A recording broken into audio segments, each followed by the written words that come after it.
diundang ke Cina. Ya, Saya antara lain berkunjung ke tembok Cina. Ketika berdiri di tembok Cina, kemudian melihat panjang luar biasa, lalu terbayang sejarah bahwa tembok Cina itu didirikan ribuan tahun, bukan hanya puluhan tahun. Maknanya apa? Beberapa generasi, beberapa penguasa yang ikut membangun tembok itu. Terbayang berapa korban manusia, berapa biaya membangun. Lalu apa kesimpulannya? Ada sebuah kontinuitas. Dari kontinuitas itulah kemudian Cina bisa membangun dirinya. Lalu terbayang kata Nabi Muhammad yang mengatakan utlubul ilma walau bising. Tuntutlah ilmu mesti ke negeri Cina. Maknanya apa? Di negeri Cina banyak pelajaran.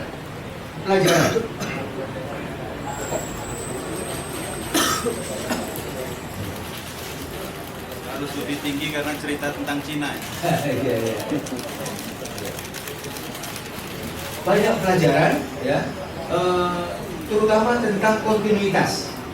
Bahwa membangun itu perlu kontinuitas yang panjang. Lalu saya teringat kepada pendiri negeri ini. Pendiri negeri ini meskipun mereka berjuang berdarah-darah, tapi nggak mengatakan bahwa negeri ini merdeka karena perjuangan saya. Mereka mengatakan hanya atas berkat rahmat Allah didukung oleh keinginan luhur, maka bangsa ini merdeka. Jadi sukses ini bukan karena keringat kita, kata mereka, tapi karena berkat rahmat Allah. Kenapa ada berkat rahmat Allah? Ada infrastrukturnya. Infrastrukturnya adalah keinginan luhur. Nah, dari itu kemudian refleksi kita sekarang. Kita sekarang yang defisit adalah orang-orang yang punya keinginan luhur. Jika orang punya keinginan luhur, maka yang dipikirkan adalah 50 tahun, 100 tahun, 1000 tahun ke depan. Itu dipikirkan. Sekarang kebanyakan kita berpikir nggak keluar dari 2014. Semua 2014, 5 tahunan. Jadi kita tidak luhur. Nah, oleh karena itu dalam kesempatan ini saya kira kita harus mengambil satu pelajaran dari itu. Apa sih gerakan? Dalam agama dikatakan bahwa al-harakatu barokah. Pergerakan adalah keberkahan. Kenapa? Tanpa bergerak tidak akan datang berkah. Jadi gerakan adalah infrastruktur datangnya berkah dan rahmat Allah. Gerakan juga sesuatu yang menarik. Coba bayangkan hari libur kita berdiri di bundaran HI, kemudian ada gedung-gedung tinggi yang diam, lalu lintas nggak ada tikus yang nyebrang jalan. Maka yang menarik bukan gedung yang tinggi, tapi tikus yang menyeberang. Kenapa? Bergerak. Kecil bergerak lebih menarik pada yang besar yang diam.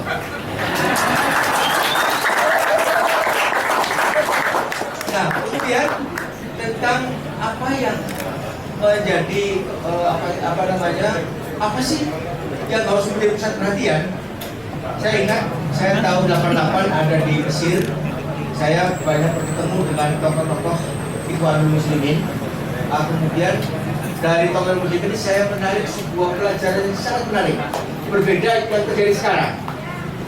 Ikhwanul Muslimin setelah merdeka sekarang, setelah menjadi presiden sekarang, dia berpikirnya terlalu cepat, ingin cepat mengambil langkah strategis untuk kepentingan monopoli Ikhwanul Muslimin, maka kemudian muncullah kekuatan lawan yang kemudian sekarang Presiden Susi ada diturunkan oleh orang. Nah, dulu masih sulit. Ketika sulit, memang biasanya yang muncul adalah mulia. Ketika menang, sering tergoda untuk hal-hal yang kurang mulia. Nah, satu kalimat, ya, kata-kata mutiara yang saya peroleh dari tokoh muslim begini. Ya. Orang boleh kaya, boleh miskin, boleh pandai sekali, boleh sedang saja, tapi kalau berpegang kepada 3 hal ini, maka itu akan menjadi sangat bermakna. Yang pertama punya begini, akhi liyastafida ghairu di bahasa Arab. Yang artinya begini, berpikirlah untuk selalu memberi supaya orang lain memperoleh faidah. berpikirlah memberi dalam segala kapasitas kita. Sebagai orang tua, apa yang saya dapat berikan kepada anak-anak. Sebagai pemimpin, apa yang dapat saya berikan kepada anak tua. Begitu seterusnya. Jangan berpikir aku dapat apa. Itu. Yang kedua, wazra' yahsudanas. Tanamlah supaya orang lain bisa memetik.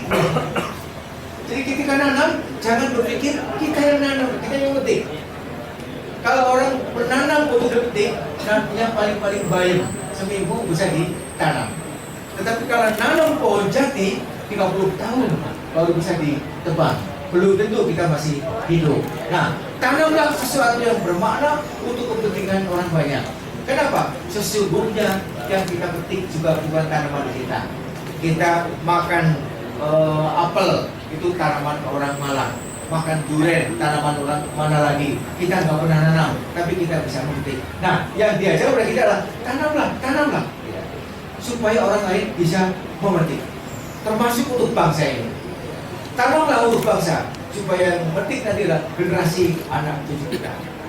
Yang ketiga, nasihat tokoh muslim kata saya katanya, wa ta'ab yastariha ghairu. Bersusah payahlah supaya orang lain bisa istirahat. Kenapa?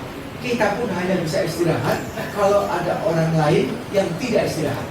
Contoh, kita naik bus dari Surabaya ke Jakarta. Kita bisa tidur. Kenapa bisa tidur?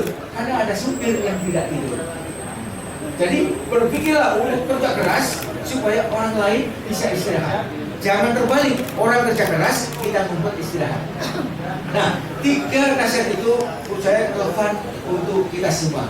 Nah, saya kira moral dari pergerakan Indonesia ini adalah itu. Ingin memberi, ingin menanam, dan ingin bekerja keras. Insya Allah, niatan tulus ini akan dapat ridho Allah Subhanahu wa Ta'ala. Jika sudah dapat ridho Allah Subhanahu wa Ta'ala, maka sudah tidak ada yang bisa mengalahkan lagi, karena ridho Allah ada di segalanya. Sekian, Assalamualaikum warahmatullahi wabarakatuh.